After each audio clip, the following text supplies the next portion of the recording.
En we zijn terug met een nieuwe video. Mijn naam is Roberto en ik krijg regelmatig de vraag of ik tips kan geven over hoe je sneller wordt in de kwalificatie.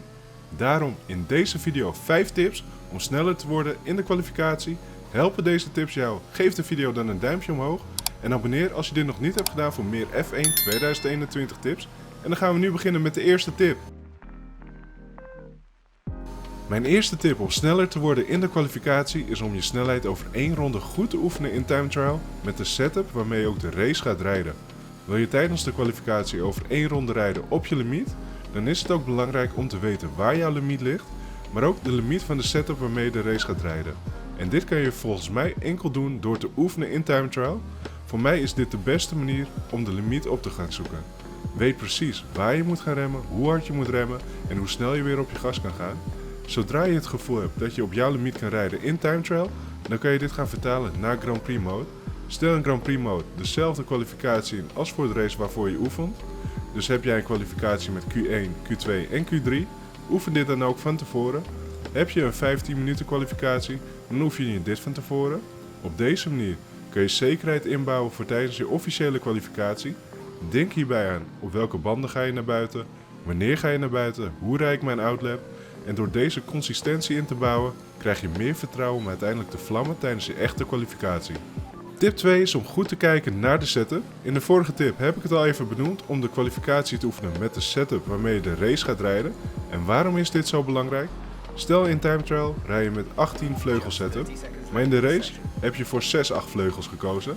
Dit betekent dat je een stuk meer stopsnelheid meeneemt op de rechte stukken en een stuk minder downforce hebt. Hierdoor zal je ook eerder moeten remmen voor een bocht. Kun je minder snelheid meenemen tijdens de bocht. En ook op het gas gaan is het weer anders dan wanneer je wat meer vleugel hebt staan. Andersom geldt dit natuurlijk ook. Rij je met meer downforce met je race setup dan in time trial, dan kan je weer later remmen, meer snelheid door de bochten meenemen, etc.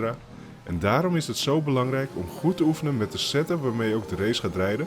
Maar ook om te kijken of je setup wil hebben die snel is in de kwalificatie of in de race. Want wil je een setup hebben die snel is in de kwalificatie of in de race, dan moet vaak één van de twee een beetje opgeofferd worden. Want het komt niet zo vaak voor dat de setup zowel snel is over 1 ronde als in de race. Zelf kies ik er altijd voor om een goede race setup te hebben. Hierdoor verlies ik soms wat tijd in de kwalificatie, maar maak ik deze posities vaak weer goed tijdens de race.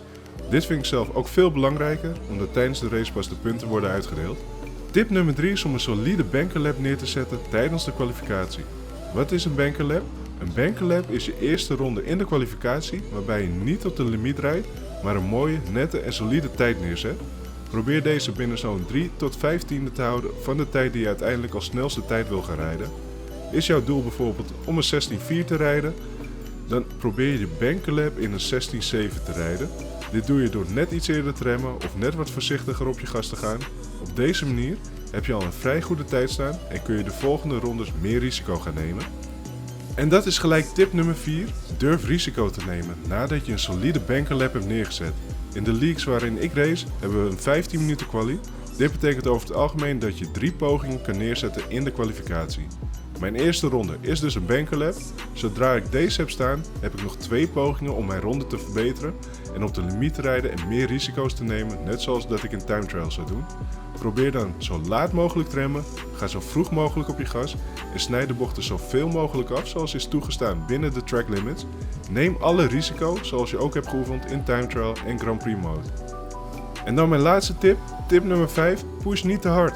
Het is heel verleidelijk om tijdens de kwalificatie alles te geven en net nog een beetje meer te proberen. En wat ik hiermee bedoel is, ga niet over je limiet rijden. Rem je tijdens het oefenen voor de kwalificatie altijd bij het 100 meter bord, ga dan niet ineens proberen om bij het 90 meter bord proberen te remmen. Want dit gaat vaak niet goed, waardoor je de bocht niet haalt omdat je je verremt. Hierdoor mis je de apex van de bocht en verlies je alleen maar weer meer tijd. Daarom is het zo belangrijk om toe te passen wat we in de eerste tip hebben besproken, om consistentie in te bouwen tijdens het oefenen, zodat je dit ook kan toepassen tijdens de kwalificatie. Vaak wordt het circuit ook sneller tijdens de kwalificatie, dus als jij normaal rijdt, geen gekke dingen doet en niet over je limiet gaat rijden, dan worden je rondetijden, omdat de baan ook sneller wordt, automatisch ook vaak weer sneller. Dit zijn mijn 5 tips om sneller te worden in de kwalificatie. Hebben mijn tips jou geholpen? Druk dan op het blauwe duimpje omhoog en abonneer voor meer F1 2021 tips. En dan zie ik je graag weer tijdens de volgende video.